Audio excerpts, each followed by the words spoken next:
Ascent Audio, a division of Recorded Books, presents Africonomics, A History of Western Ignorance by Bronwen Everill. Narrated by Shannon McDermott. You Europeans, we fear you. If it pleases you, you will help a man. If it doesn't please you, you give no help. And no man can tell when it may please you. Eleanor Smith Bowen. Return to Laughter, 1954. Introduction.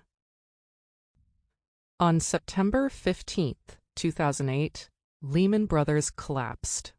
At the time, I was living in London, a city that had built its post-colonial comeback through a pivot to financial services, and all around me, the fallout of the collapse of the United States' fourth largest investment bank was instant and ubiquitous. That day, 4,500 Lehman employees based in London's Canary Wharf financial district lost their jobs. There was a credit freeze in the banking sector, and stock markets plummeted. By the next week, banks and mortgage lenders across Britain were axing jobs.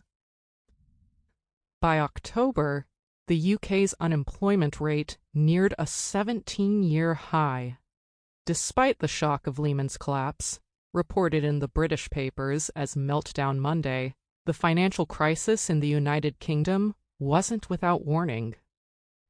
A year earlier, on September 14, 2007, after a report on the BBC that the retail bank Northern Rock had been given an emergency loan from the Bank of England, the country experienced the first bank run in 150 years. The government stepped in after the run, guaranteeing all deposits and, ultimately in February 2008, nationalizing the bank.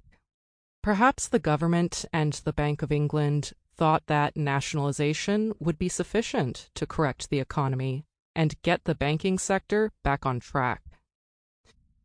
But they had misunderstood the nature of the crisis and misunderstood the interventions that were needed, believing that Northern Rock was an isolated problem, limited to one UK bank, rather than part of a systemic rot with global ramifications.